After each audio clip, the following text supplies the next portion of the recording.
That night, my retirement party should have been the happiest moment of my life. I had worked for decades, looking forward to celebrating with friends, family, and co-workers. My name is Frank Holloway, and I thought I was leaving my job with pride and joy. But then Vivian, my ex-wife, walked in with a smile that made my stomach twist. In her hand were divorce papers. She marched straight up to me in front of everyone and handed them over.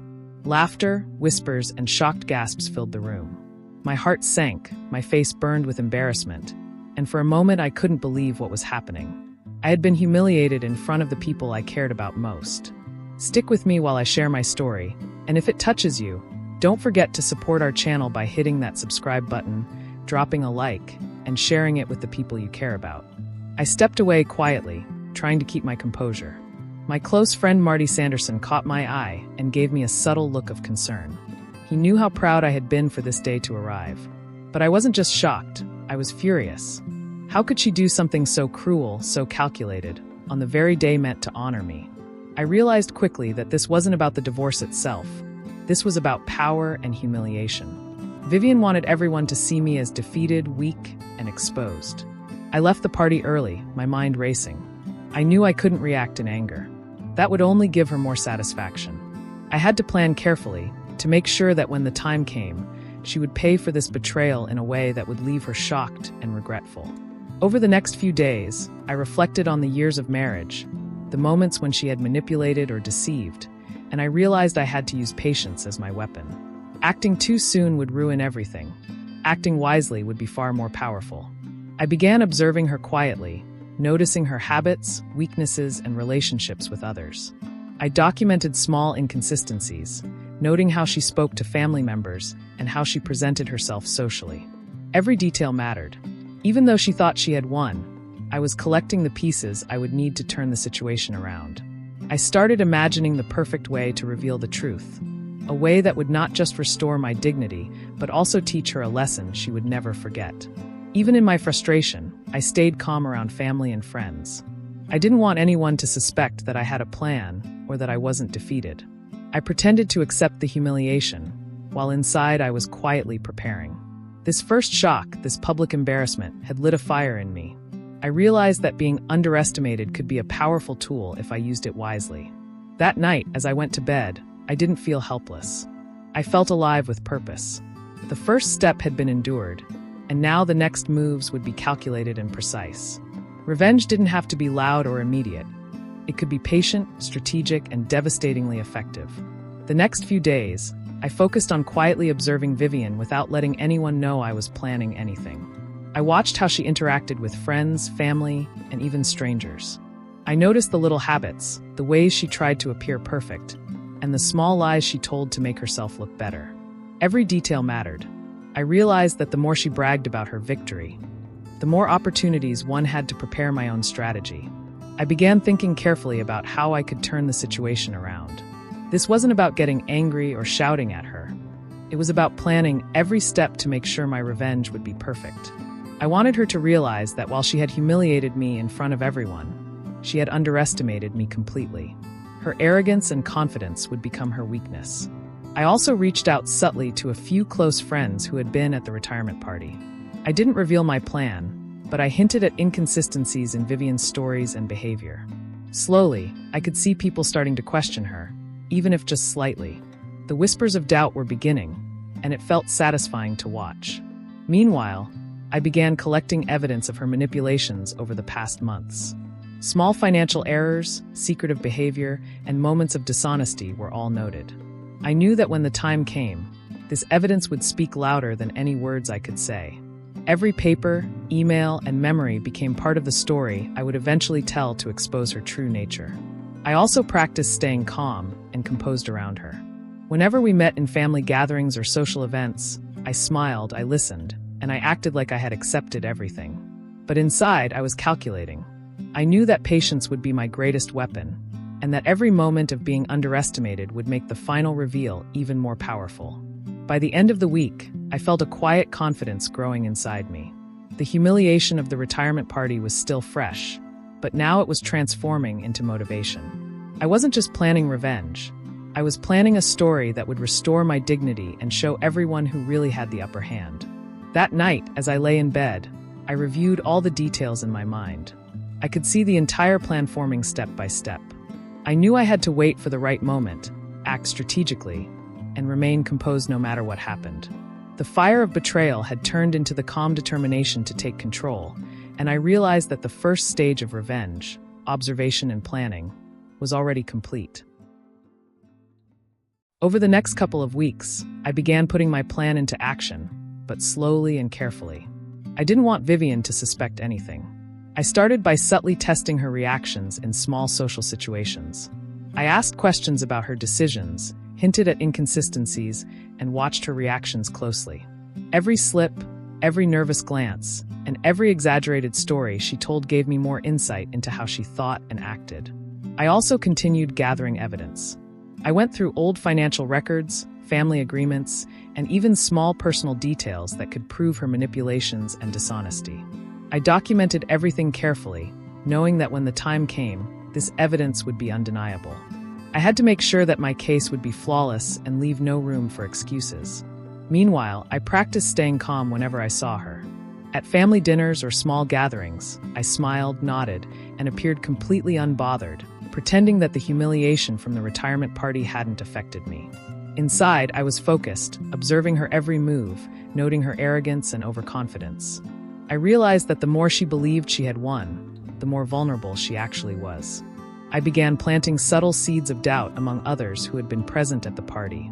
I didn't accuse her directly, but I hinted at inconsistencies and strange behaviors that people might have noticed but ignored. Slowly, whispers started spreading, and Vivian's perfect image began to crack without her even realizing it. By the end of the week, I could see the first signs of unease in her. She started double-checking her own stories, hesitating in conversations, and reacting defensively to even casual remarks. Her confidence, which had seemed unshakable at the retirement party, was beginning to crumble. I also reflected on my own approach. I understood that revenge isn't about anger or yelling. It's about patience, preparation, and timing. Every moment I had been underestimated had become an advantage, and I was ready to use it. I knew the perfect moment to act was approaching, and that when it arrived, the shock and humiliation would be hers, just as mine had been. That night, I felt a sense of quiet satisfaction. The first stage of public humiliation had passed, and now the slow, strategic work of observation, evidence gathering, and subtle manipulation was setting the stage for the perfect payback. I was no longer just a victim. I was in control, and Vivian had no idea what was coming. The following week, I decided it was time to escalate my plan carefully. I arranged a few small gatherings with friends and family, making sure Vivian would be present.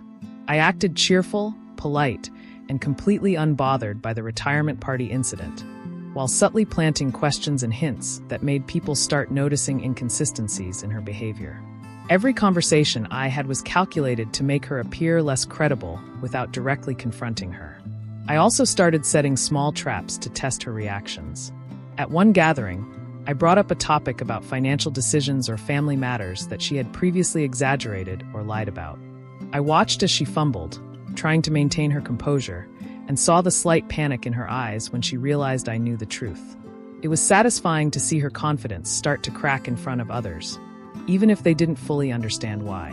Meanwhile, I continued organizing the evidence I had collected over the past few weeks. I made sure everything was documented clearly: financial irregularities, broken promises, and dishonest behavior.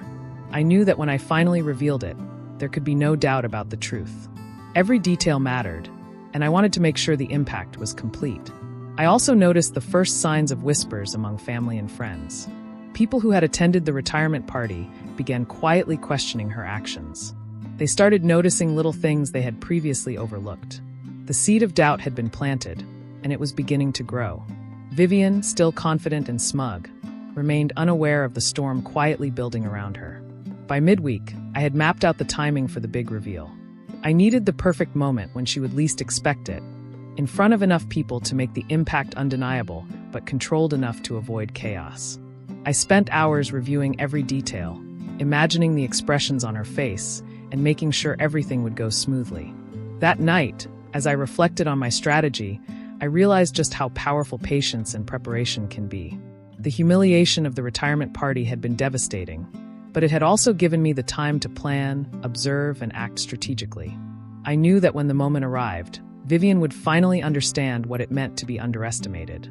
3 months after that humiliating retirement party, the time for the big reveal had finally arrived. I invited family and a few close friends over for what I told Vivian was a celebration of moving forward. She walked in confidently, thinking she had already won, smiling and unaware of the storm about to hit. I stayed calm, greeting everyone warmly, while inside I felt a quiet thrill knowing this was the moment I had been preparing for. I began the evening with casual conversation, making everyone comfortable and unsuspecting. Then, at just the right time, I calmly brought out the documents and evidence I had collected over the past months. I explained step by step how Vivian had manipulated situations, lied, and misrepresented the truth, showing proof of her actions with clear, undeniable evidence. Every paper, email, and example I presented left her increasingly speechless. The room went silent. Friends and family who had witnessed the retirement party now saw the full picture. Vivian's confidence faltered as she realized that the person she had humiliated was in complete control. The whispers of doubt I had planted over the weeks now came together as a clear understanding of her behavior. People who had thought she was flawless finally saw her manipulations and arrogance. Vivian tried to argue, to defend herself, but I remained calm. I didn't need to raise my voice. The facts spoke for themselves. I could see her growing panic, her attempts at control slipping through her fingers. The power dynamic had completely shifted, and she was powerless to stop it. By the end of the evening, everyone understood the truth. Vivian was exposed, and the embarrassment she had tried to inflict on me now returned to her. I had not acted out of anger, but with careful strategy, patience, and intelligence. The revenge was complete, precise, and utterly satisfying. After the reveal, I felt a sense of calm and triumph. My dignity was restored, my plan had succeeded, and Vivian had finally learned the consequences of arrogance and betrayal. I realized that the best revenge is not chaos or shouting. It is careful preparation, patience, and allowing the truth to speak for itself. Yes, after the reveal, I focused on making sure Vivian couldn't regain any control or influence over my life. I set boundaries clearly with family and friends, explaining the facts calmly so there would be no room for her manipulations to spread further. I made it known that her past actions had consequences, and everyone could see that the balance of power had shifted completely. I also started rebuilding my life quietly but intentionally. I reconnected with friends I had lost touch with over the years, focused on hobbies and passions I had neglected during the marriage, and spent more time enjoying the simple moments I had once overlooked. I realized that revenge isn't only about exposing someone else. It's also about reclaiming your own happiness and peace. Vivian, meanwhile, was noticeably shaken. Her arrogance had been replaced with unease, and she struggled to maintain appearances in front of others. I didn't need to confront her anymore. The exposure had already done the work. Every glance, every whisper, every hesitant interaction reminded her of her loss of control. I reflected on the months leading up to this moment. The shock at the retirement party, the humiliation, the quiet planning, all of it had led to a precise and powerful outcome. I had turned what seemed like the worst day of my life into the moment that defined my strength, patience, and intelligence. I realized that enduring betrayal calmly and strategically could create results far stronger than any impulsive reaction. The people around me began to notice the change too. Friends and family expressed respect and admiration, telling me how calmly and effectively I had handled the situation. The office gossip, once filled with Vivian's lies, now supported the truth.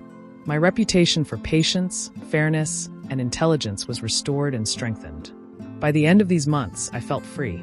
Free from humiliation, free from manipulation, and free to enjoy life on my own terms. The first day's betrayal had been painful, but it had taught me the greatest lesson. Being underestimated can become your greatest advantage when paired with patience and strategy. Over the next few weeks, I focused on reinforcing the lessons Vivian had learned and making sure the impact of my actions would last. I kept my composure around her, never showing anger or gloating. Every interaction was calm, collected, and professional, reminding her silently that the power had shifted and that I was in full control of my life and reputation. I also spent more time strengthening my relationships with friends and family. I realized that part of revenge isn't just exposing someone else. It's building a stronger life for yourself. I reconnected with people I had lost touch with, spent time doing things I loved, and created a daily routine that reminded me of my independence and confidence. The humiliation I had suffered months earlier became a distant memory as I focused on growth and happiness. Vivian, on the other hand, was left to navigate the consequences of her actions. She hesitated in conversations, second-guessed her words, and was noticeably anxious whenever she tried to assert herself. She had underestimated me completely, and now every move she made reminded her that her attempts to control or humiliate me had failed. I continued observing quietly, ensuring that no further manipulation could take place. I reinforced boundaries gently but firmly, so everyone around us understood who was in control. Every small correction I made reminded Vivian and others that honesty, patience, and intelligence would always prevail over arrogance and betrayal. At the same time, I reflected on the journey. Being served divorce papers in front of everyone had been one of the most humiliating experiences of my life. Yet, it taught me to act strategically, to use patience as a weapon, and to let the truth reveal itself at the perfect time. I realized that true power doesn't come from anger or confrontation. It comes from calm intelligence, preparation, and observation. By the end of these weeks, my life had returned to stability and peace. Friends and family were reassured, my dignity was restored, and Vivian's attempts to manipulate or intimidate had completely failed. The humiliation she had tried to inflict had turned into a quiet, lasting victory for me. I felt a sense of calm satisfaction.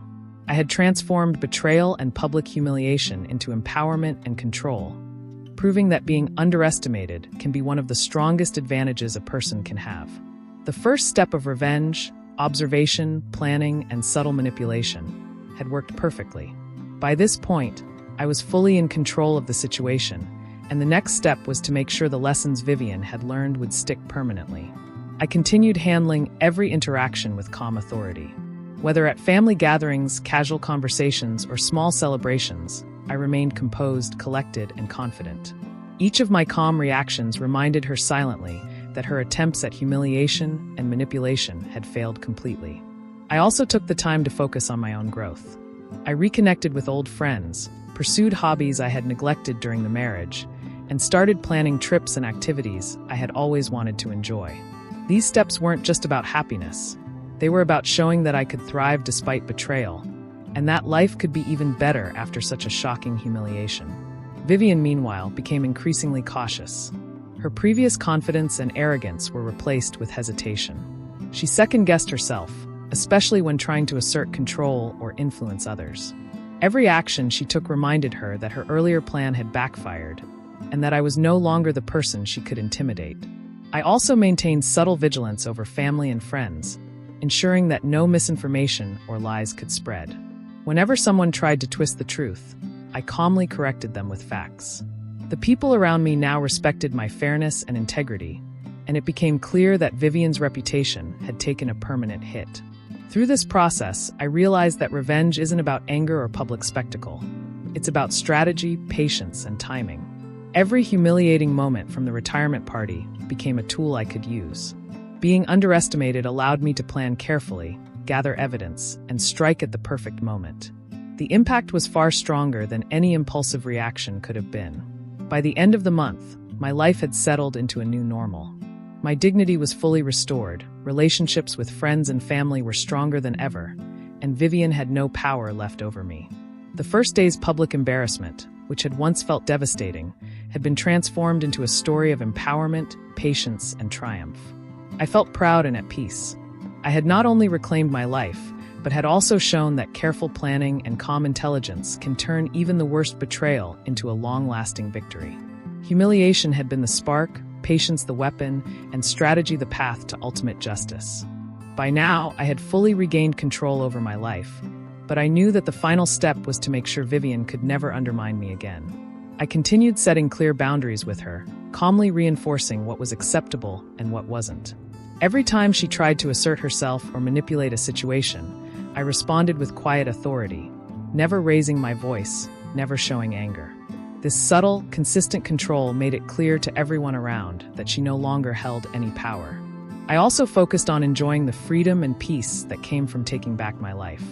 I spent more time with friends, pursued hobbies I had neglected, and even started exploring new opportunities for personal growth. Every day reminded me that I had survived a betrayal meant to destroy me and come out stronger and wiser. Vivian's behavior continued to show the consequences of her actions. She hesitated in conversations, seemed anxious in social settings, and avoided situations where she might lose face again. I realized that I didn't need to actively punish her. The exposure and careful handling of the situation had already done that. Her humiliation had become natural and inevitable. I reflected on the journey that had begun at my retirement party. Being served divorce papers in front of everyone had been shocking, painful, and humiliating. But it had forced me to act strategically, observe carefully, and plan patiently. I realized that the best revenge is not impulsive. It's precise, measured, and designed to make the other person realize their mistakes fully. Over time, I noticed that friends and family appreciated the calm way I handled everything. They respected my intelligence, patience, and fairness, and the office and home environment became peaceful and balanced. Vivian, on the other hand, could no longer influence anyone or spread lies, and she had to face the long-term consequences of her actions. By the end of these months, my dignity and confidence were completely restored. I had taken what could have been the lowest point of my life and turned it into a story of empowerment, strategy, and resilience. I had learned that even in betrayal, humiliation, and shock, you can rise stronger, smarter, and unstoppable if you act with patience and intelligence. Finally, everything had settled, and I could truly reflect on the journey. That retirement party, which had once felt like the worst day of my life, had become the turning point that taught me the power of patience, strategy, and self-control. Being publicly humiliated by Vivian could have destroyed me, but instead, it pushed me to plan carefully, act wisely, and reclaim my dignity in a way that no one could question. I realized that revenge isn't about shouting, chaos, or anger. It's about observation, preparation, and timing. Every step I had taken, watching Vivian, gathering evidence, planting doubts, and finally revealing the truth, had been deliberate. By staying calm and underestimated, I had transformed humiliation into empowerment. Friends and family who had witnessed the retirement party now saw the full picture. They respected the way I handled the situation, admired my patience, and recognized the fairness in my actions. Vivian, on the other hand, had learned a harsh lesson about arrogance, deceit, and underestimating others. She had lost not just control over me, but also credibility with those around her. I also took the time to rebuild my life fully. I reconnected with friends, focused on my passions, and embraced new opportunities that I had neglected before. Every day reminded me that even the worst betrayal can be a stepping stone to growth, strength, and independence. I had not just survived, I had thrived. Looking back, I realized that being underestimated had been my greatest advantage. The humiliation and shock had allowed me to plan meticulously, gather the right evidence, and strike at the perfect moment. The result was complete, undeniable, and lasting. I didn't just regain my dignity. I turned the entire situation into a lesson about intelligence, patience, and resilience. In the end, I felt a profound sense of satisfaction and peace. I had turned betrayal into empowerment, humiliation into strategy, and shock into victory. The story of being served divorce papers in front of everyone at my retirement party had become a story of triumph. Proof that careful planning and calm intelligence always win over arrogance and betrayal.